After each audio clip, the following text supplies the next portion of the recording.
Welcome to the Log Time Podcast. We finally tackled another infamous anime, and this time it is White Album 2. I hope you're interested in listening to two guys suffer for almost an hour because, well, that's what you're going to get. Settle in for what will either be, depending on your outlook, the best or worst pitch possible for this anime.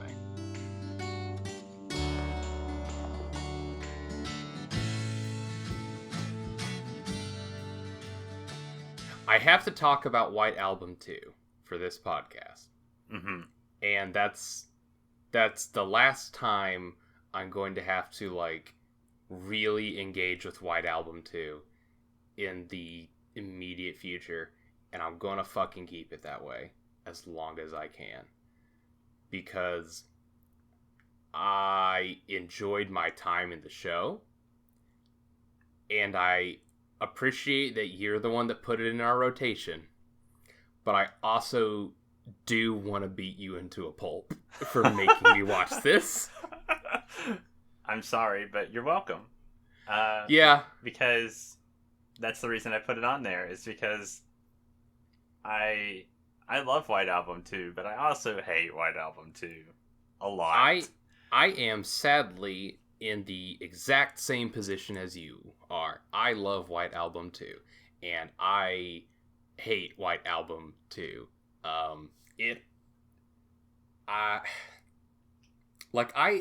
heard White Album 2 mentioned for years and years and years. It's like, oof, that one's gonna hurt. And oh, it's a classic. You're gonna not have any more tears to cry after it. Mm-hmm. And every single gnarly thing someone could say about an anime, in that respect, it feels like has been said about White Album 2. And even after years and years of that stuff, and hearing all that surrounding the show, even after all of that, none of it adequately prepared me for how fucking much this stupid show hurt. Absolutely nothing can prepare you for this. It's one of those shows that kind of gets passed around a lot. Because when I first watched the show, this is my second watching because I truly hate myself that much. Yeah, I can't fathom. I guess if you put it into perspective before I get off on a real tangent, is that I wanted you guys to watch this so bad that I was willing to put myself through it again. Which that's saying something. I don't know if that says more about the sadistic nature of me or more of how much this show needs to be watched. Maybe a little bit of both. I was going to say column A, column B. I'm not going to put this entirely on you. This feels like, it feels like The Ring, you'll die in 7 days if you don't show this to someone else. Yeah. This is something that has a power behind it that must be passed off, because otherwise you're just stuck with the ick of the whole thing. Right. It's it really is like a bad chain email. It's you gotta pass this on to 6 of your friends, otherwise, something bad will happen to you. Yeah. Yeah, but it's a really good bad chain email. Yeah. Anyway, we can get you on your tangent now. I was gonna say that, so when I first watched this, I always heard about it referred to as that anime with that one scene, which is a pretty ominous way to refer to an anime as. It would be kind of like if you referred to ReZero and you were talking about episode 15 and 16, It's a show with those two episodes. Yeah, it's like that. It's oh, okay. But you're right.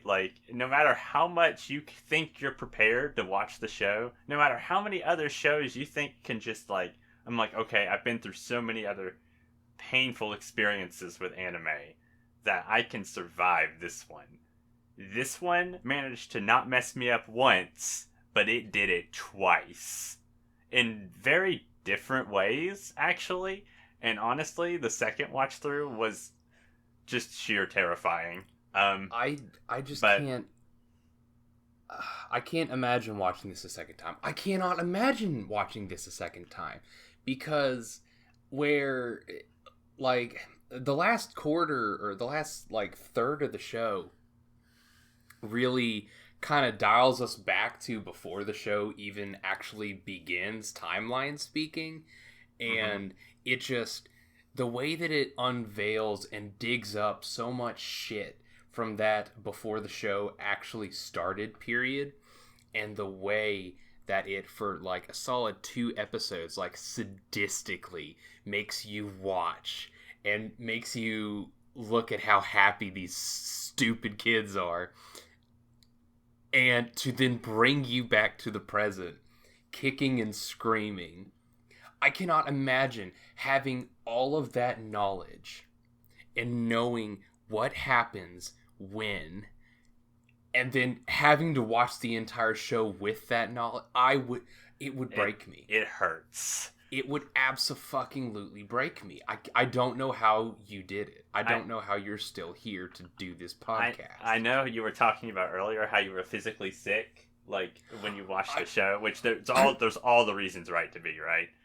Like, I'm not kidding, and that's not an exaggeration when Matt said, like, we talked a little bit before this, and the parts of this show made me so deeply, viscerally upset that I was physically ill. I had to step away, and like that has not happened with anything in quite a long time. I really felt like I was gonna go vomit in my sink.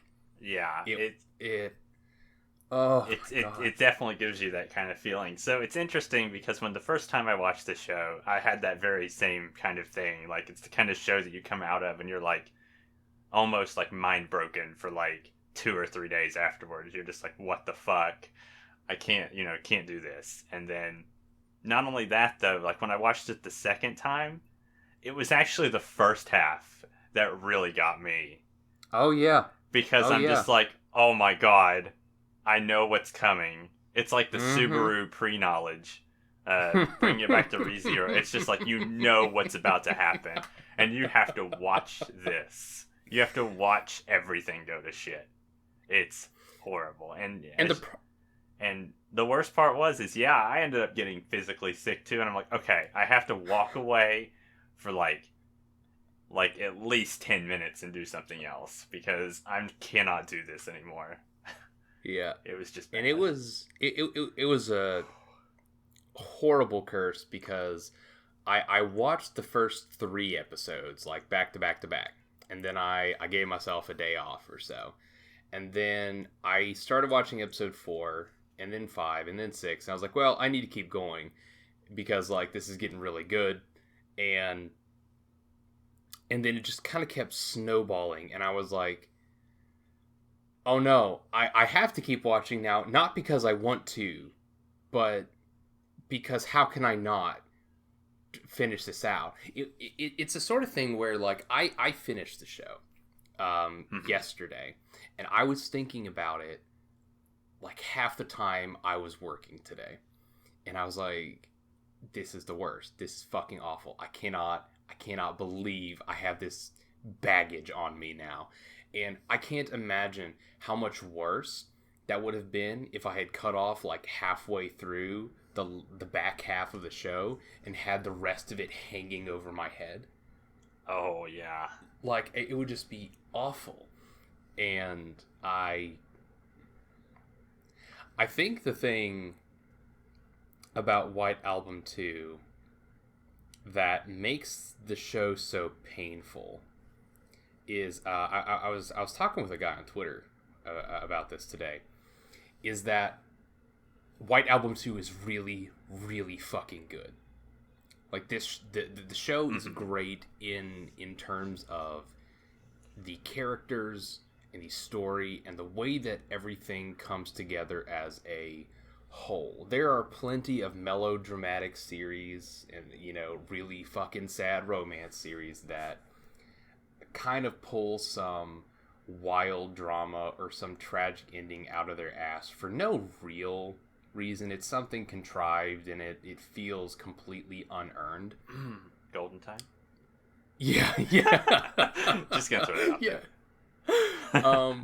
But White Album 2's storytelling and character building and the way that everything works together is so, like, just consistently beat for beat excellent.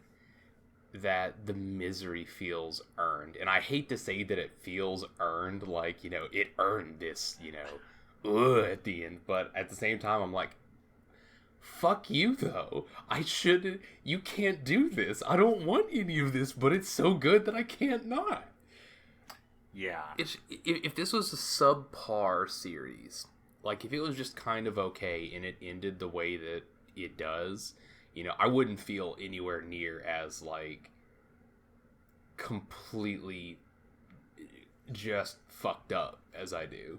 But I think you really have a point there, because, like, it's one of those anime that, like, there's so many anime, I feel, and I thought about this a little bit too. There's a lot of romance anime out there that kind of has, like, the same kind of story, right?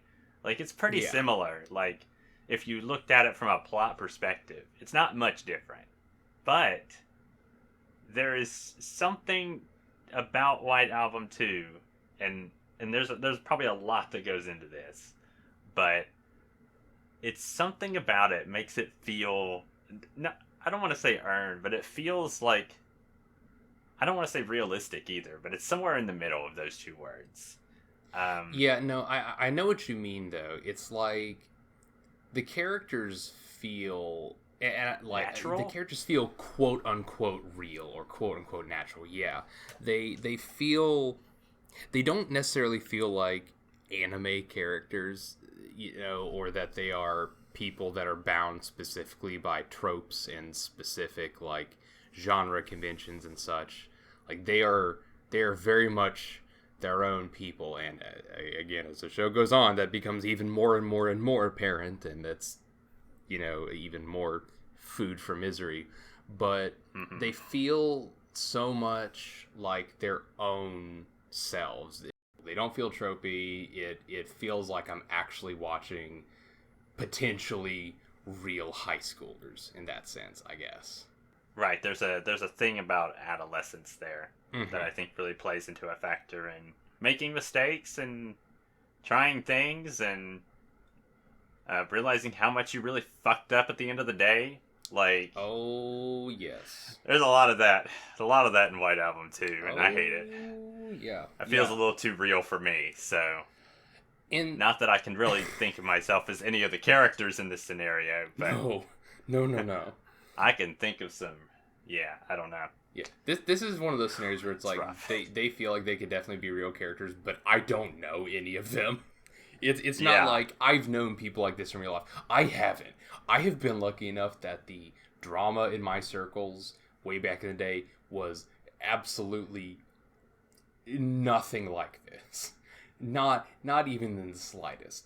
I feel like I've known people like this, though. Like, maybe, again, that's probably just a me thing, but I do feel like I have seen some of this firsthand, and it's ugly. Yes, or at least the idea of, like, you could see how some people could behave in these particular ways. Yeah. Like, I don't know, man. It just consistently threw me for so many loops. Just because of that, because I in some way expected the characters to behave in certain ways coming into the show, and I was consistently surprised by them. Like, around, you know, right after the school festival, when, you know, Setsuna comes in and straight up just makes a move on Haruki, and she's like, you can dodge if you want, and he just takes her kiss and is like, hey, we're dating now, I guess. Like, I sat there for a moment, I was like, wait, what? That, I didn't think that was going to happen. And stuff carried on, and I was continuous like, I didn't think that was going to happen either, but that's not good. And I think that was just my continuous mantra from like. Oh no! From 7 on, that's what happened. I see the progression now. Yeah. That's the typical White Album 2 syndrome. Like, oh, okay, that's unexpected. I don't like this. I don't like where this is going. Mm-hmm.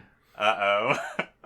Oh no. And just by the end of it, it is just such a horrible, agonizing mess. Like, even when we're not completely done, even when we're still getting layers pulled back, when Setsuna, when we find out that, Kazusa kissed Haruki while he was sleeping, and Setsuna saw all of it and decided, hey, how about no? How about what if me instead? And that shocked me. That surprised me, and that horrified me. And I have so much grudging respect for this show to consistently be able to surprise me without it feeling cheap. Because even though these characters at every turn do things that surprise me, that I don't expect, none of what they do is out of character. None of what they do is anything that has not been foreshadowed in some way, or that the characters themselves have straight up not said before. And there's this point really early on where Haruki and Setsuna are having a phone conversation, and she's kind of laying out as she says, quote unquote, like the real her, because she has this obsession with this image that she's curated for herself of like being the sweet school idol. But she says, I'm an ugly, nasty, mean girl underneath all of it. And you hear that enough in series where it's just like, oh, come on, sweetie, you've got some bad self-esteem issues and you really don't think that much about yourself. But then you get to the end of the series and she says that again, and I'm like, oh, I'm gonna vomit. She was not being self-deprecating when she said that. She said that because she knew something very specific about herself. And I think that's kind of the impressive thing about this show too, is like, it's kind of like when you look at the characters, like even in their ugly selves, it's like, it's really hard to like not, it's really hard to blame them for what they do, like, in some regards I 100% blame Setsuna. She should have known better. But well, I mean, sort of. Again, I feel sympathy to differing degrees for our whole main cast, but everything, it's kind of like you're saying, you understand why they do what they do. It doesn't mean you have to agree, but at least you understand. Yeah, because I mean, like, when it comes down to it, like, I mean, Haruki does end up essentially cheating on Setsuna like twice with Kazusa by the end of the series, and I mean, like, that ain't cool. That's not Gucci, my dude. But at the same time, it's still really, really hard to blame the guy, because I think of myself being put in the particular situation. Like, if Setsuna, I don't like doing that, but you do you. I don't either, but I'm just saying, like, if I'm here and I'm like, I have feelings for Kazusa, I clearly do. But Setsuna comes in, or anyone comes in and is like, okay, I have feelings for you, and I'm gonna make a move about this. Like, it's clear that Haruki cares about Setsuna, and he doesn't want to do anything to fuck up, like, the three of them, and perhaps refusing Setsuna would throw all that into chaos. And he feels this intense guilt and baggage to do it. And I'm like, oh god, I don't know if I would have done any different. I just, what do you do in something like that? And I found myself thinking that a lot as I watched it. It's like, well, what the fuck do you do in that kind of situation? What do you do? Like, literally, what possibly can a person do to circumvent just the increasingly awful shit that continues to build? this is and this is kind of like really interesting because I feel like this is like the crux of the show here. It's kind of an instance where, and I kind of hate to say this, but I will. Mm-hmm. It's kind of like the situation was doomed from the start. Oh yeah. Like there is no, like those events were just going to happen, and it had to happen that way because there was no other way for it to happen. It sucks. I hated it. I wish it didn't happen, because at the end of the day, I mean, it's kind of like Setsuna says, like it's just like they all just like, I felt like there was just a happy trio that wanted to be friends with each other, but it's kind of just a delusion at the end of the day, like because there was just too many dynamics there that it didn't matter who was going to do what, who made the first move, or who was with who. It didn't matter. Once those three entered the picture together and those feelings developed, that was it. There was the whole rest of it was just doomed. Like there was no being able to preserve that happiness. There was no being able to preserve, the happy ending or whatever. Yeah, very much so. There's no way that they could have gotten out of that situation as just the happy trio. Now, would I argue that there is a way that at least two of them could have got a happy ending? Yes, I could argue that, but that's not what happened. And yeah, that is definitely not what happened. No, Jesus fucking Christ! If only Haruki was awake when Kazusa kissed him, it could have been fine for them. But instead, we got.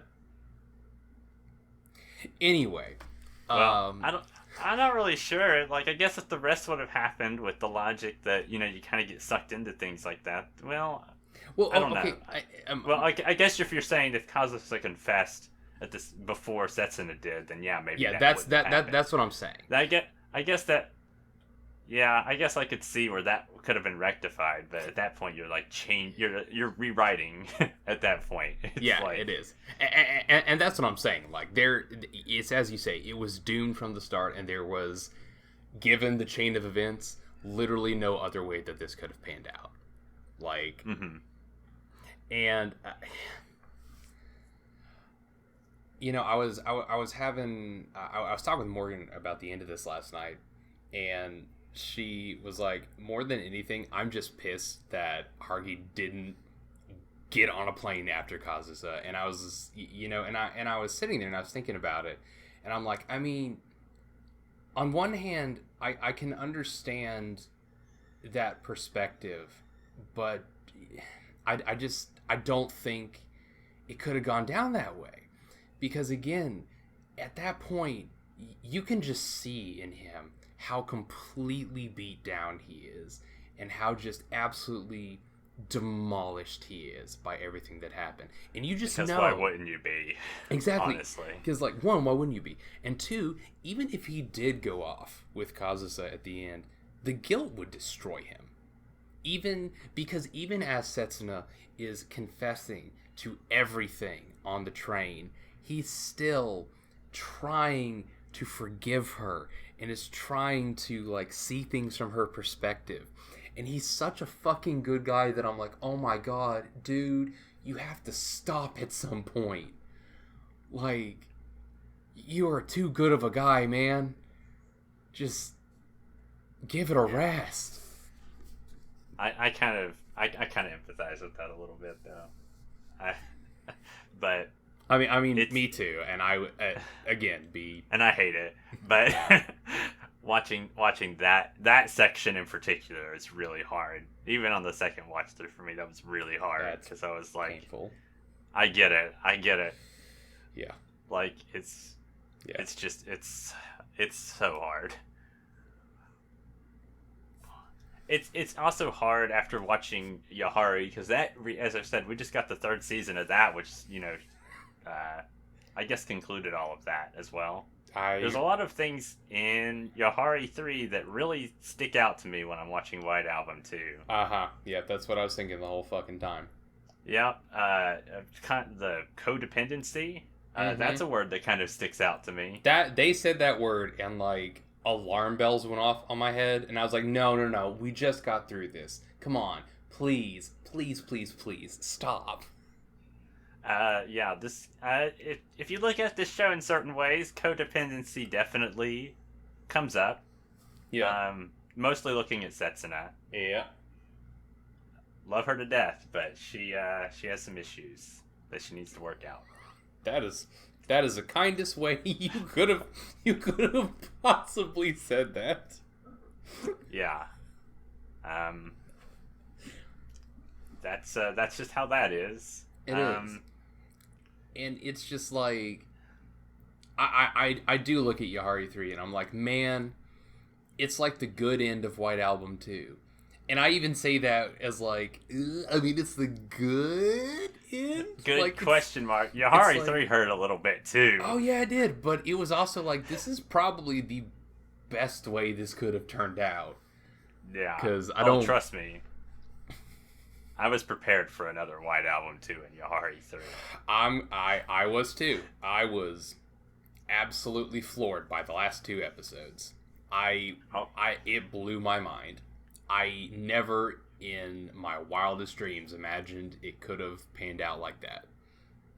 Yeah. But that could have been like this instead. Yeah. Yeah, it could have been. And Yahari could have ended like this, and I still wouldn't have been prepared for this. Yeah, basically, because lightning doesn't strike twice or something like that. But yeah, this it's a really interesting show to just kind of parse through. It's a very painful type of parsing. I know we keep saying that, but I think that no matter how many times we say it, I feel like it doesn't convey the pain. It doesn't. It just doesn't. There is... I feel like it's such a cliche to say you have to experience this or you have to watch it yourself, but saying you have to watch White Album 2 to understand this is the... Like, I've said you just gotta watch it to understand it plenty of times, but this is, if I could take back every other time that I've ever said that, and I can only use that phrase once, I would use it for this, because there is nothing to possibly convey the absolute, like, evolution of despair you go through watching this. Despair is definitely the correct word. It is, because at least in, when I was watching Yahari season 3, like, I was also in, like, oh my god, I'm gonna fucking throw up mode for a lot of it. But I at least had a sliver of hope. I had none of that with this. I had nothing. I had absolutely nothing, because I was just resigned to this. It basically enters a certain point where you're like, nope, this cannot get any better. Nope. Even though you don't want it to get any worse, you know it's not going to get any better. Yeah, for me, it was just a self-preservation method, because I was like, look, if I allow myself to think that this has an opportunity to get better, then it is only going to crush me all the more when things inevitably go tits up. Like, forever. Yeah. That's definitely White Album 2 in a nutshell. Yeah.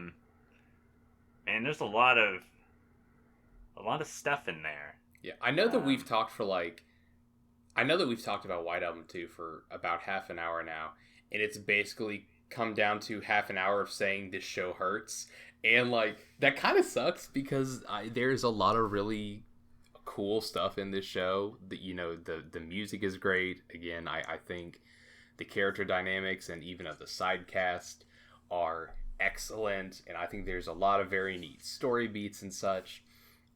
But I just feel like so much of it is completely overshadowed by just the monumental, just emotional response, I guess. Yeah, that's it. Yeah, that's because I feel like there's a lot I've read a lot of reviews about White Album too, and it kind of comes down to like a lot of people have different reactions to like parts of the show, Mm-hmm. and it honestly kind of depends on your perspective of the characters. It's kind of like I don't want to say like because it's definitely not like some kind of like waifu mongering or anything Mm-hmm. like those types of shows, but it's definitely like you either sympathize you basically empathize with one girl or the other, and it's like so you can like get almost two different experiences of the show. It's although both of them are pain. I was gonna say they're both disasters at the end. They both hurt. Yeah. And even if you're like, aha, I'll just avoid this by self-inserting. That doesn't work either because that also hurts. Don't do that. So, basically, what I'm saying is White Album 2, if you watch it, you're going to be in pain unless you're just so emotionally dead to the world that you don't have any response to it, which at that point, I'm going to say, I'm sorry, because if this anime can't get a response out of you, at that point, it's like, you must have, like, seen something worse than this, or, like, experienced something worse than this, and hats off to you for just being here with us. Yeah, I mean, I'm looping back around to this once again, but nothing prepares you for this. Because again, I'm saying this, I heard for years and years and years people saying the same shit over and over and over. White Album 2 is going to hit you like a truck. It's one of the saddest things I've ever watched, etc., etc., etc. And again, after internalizing all that, and like even, you know, I heard so much of it that like it took on almost like this mythological quality to it, you know, like it was like this almost, you know, a piece of biblical proportions, like this is gonna hurt worse than anything else. And even approaching the show with that, you know, idea in my head, it still was not enough because it still surpassed that, you know, image I had conjured in my head of it.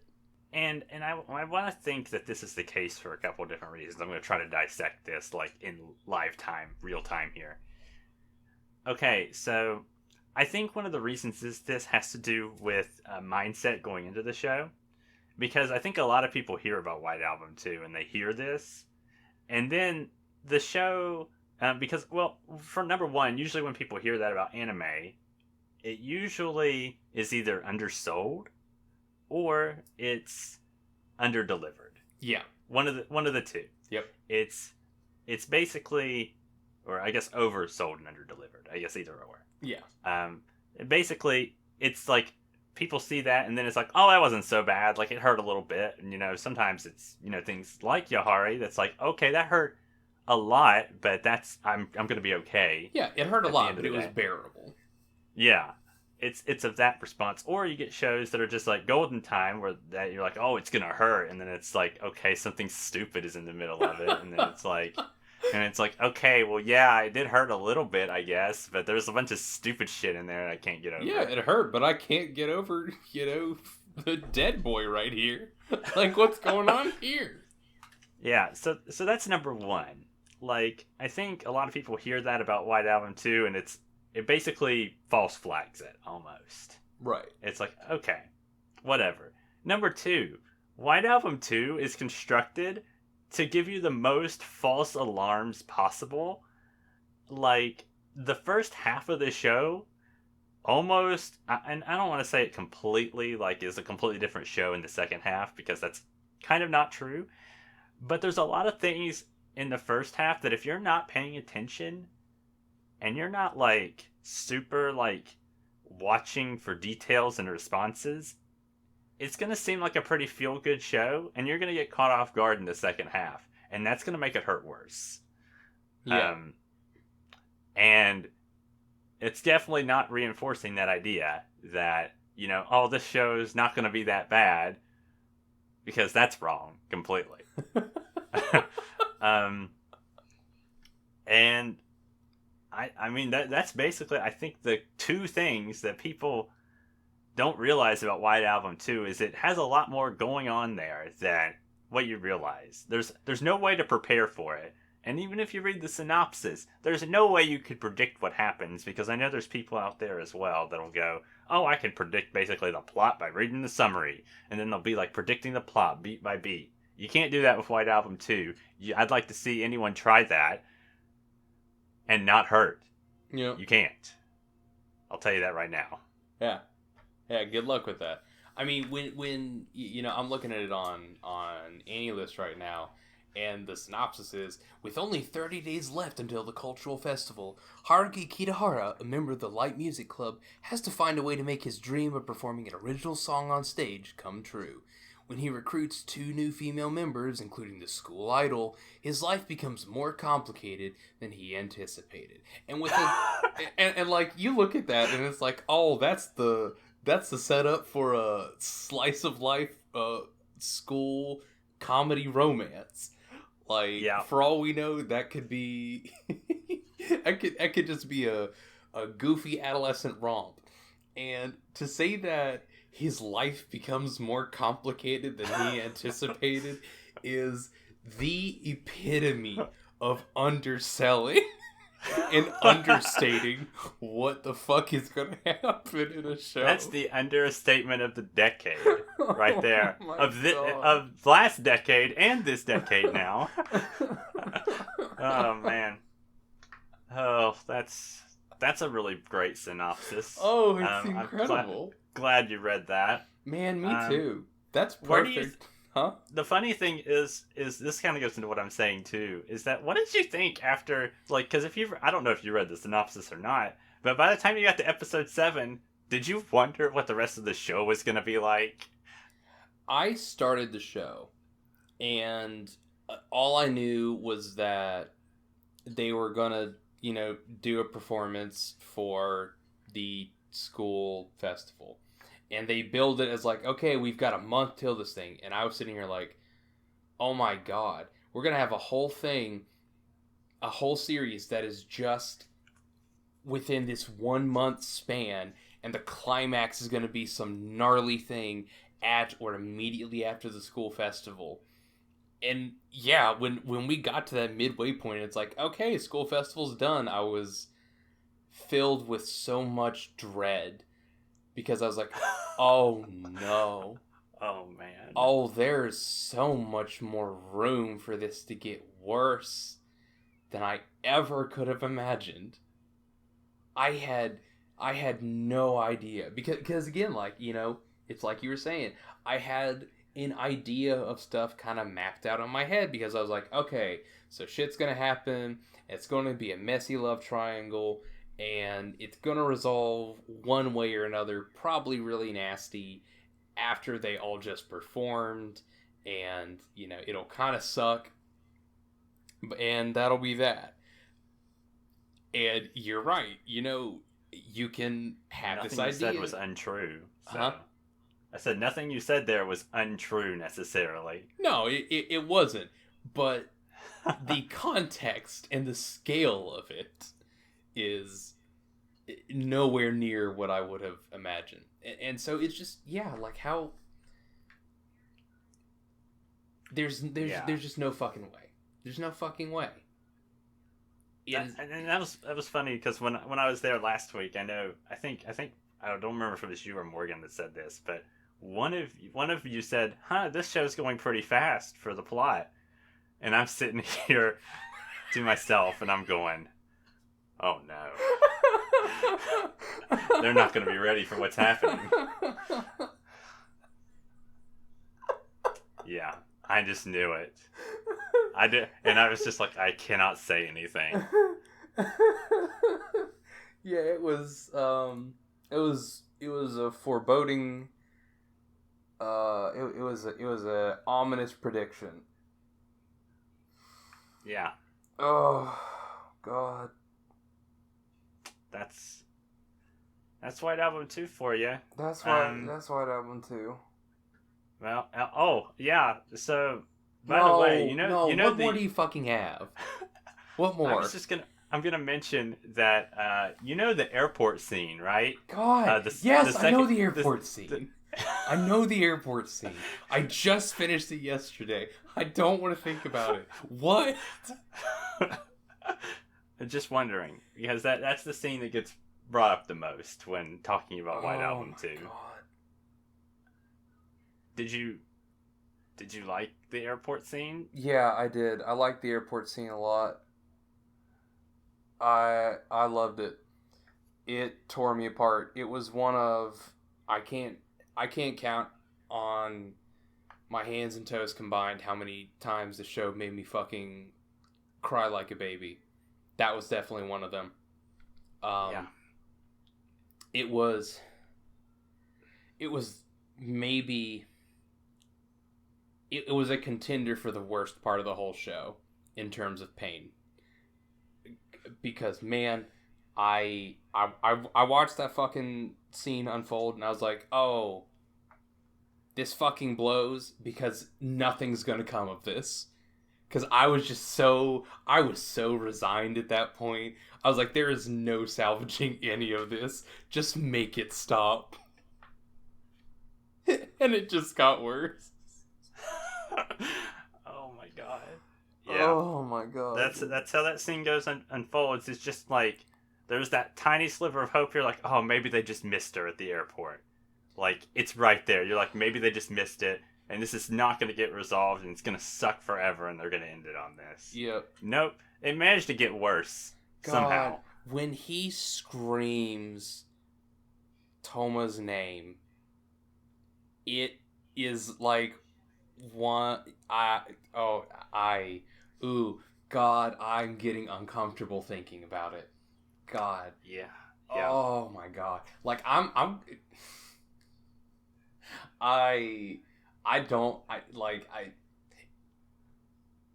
want to think about this show after this fucking podcast. Like I'm not exaggerating. Like I have to get this out of my system cuz I've been losing my shit for the past 24 hours. Like this has royally fucked me, man. This is one of those shows I think that you probably need to be careful with because like it is not like on the verge of like mind breaking in some ways. You need to be in a good spot to watch this show.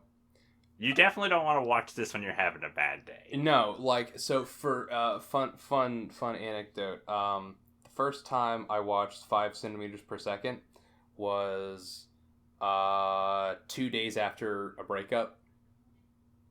Oh, great time to watch 5 centimeters a second. Yeah, it was incredible. And I, unsurprisingly, felt like even deeper dog shit for the following week.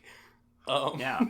So, be choosy. If you ever, for some reason, get a wild hair to watch White Album 2, just pick a good time for it. Yeah. Like carve yourself out like a nice self-care weekend for after you finish it. Yeah. You know, take a vacation and then like take an extra vacation after the vacation to recover from the vacation. Mm-hmm. After you watch it. Like that's kind of what you need for this. Yeah. It's rough. And I love every second of it, and then I also hate every second of it. Yeah. So, yeah, it's... And I feel like I use I really hate this show pretty sparingly. Because I love romance drama shows. But this one in particular is deadly. I don't hate White Album 2. I hate how it made me feel. Yes, that is probably the most that should be like the tagline of the show. Like right there. Yeah. You know like how they have like those little review comments like on the back of the book? This would be on the back of the box. Yeah. I love White Album 2, but I hate how it made me feel. Yeah. Right there. That's probably the best summation I can come up with. Yup. I think that's pretty accurate. Yeah. Can we stop Cool. now? Yeah, we're done. Can we, okay. I could drag it on for a little bit longer, but I think I really wish you wouldn't. I would give anything for you to not drag this on. Okay. We're done then. Thank Christ. Okay. Well, I can guarantee you that the next thing that we watch is bound to be emotionally better. Though we're dipping into mystery garbage. I don't know how it could get much worse, so... Yeah, it can't make me feel any worse than this. This is a pretty big low. It is a pretty big low. Though, to be fair, by saying that, maybe we're tempting fate. And maybe mystery garbage is going to give us... I think you should really be careful on what particular words you want to use. I'm going to stop now, I think, actually. So... Thanks for White Album 2, Matt. You're welcome. I'll always treasure it. I'll keep that in mind for the future. Yeah. If you decide to watch it, good luck. Thanks for sticking around. And remember to pass it on to a friend after you're done. Yeah, please do. Share the love. It's a good show. Mm-hmm. Alrighty. We'll catch y'all next time. Yep. Bye. Bye.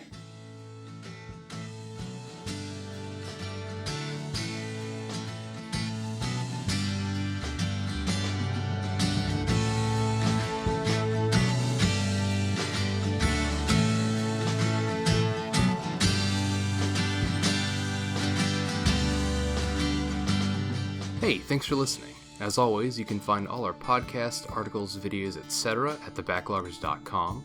Our intro and outro song is The Bear by Shell in the Pit, who you can find on Spotify and Bandcamp.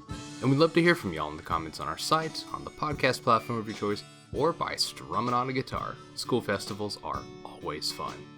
And as always, we're on Twitter at @the_backloggers, so pull up a log and stop in for a bit.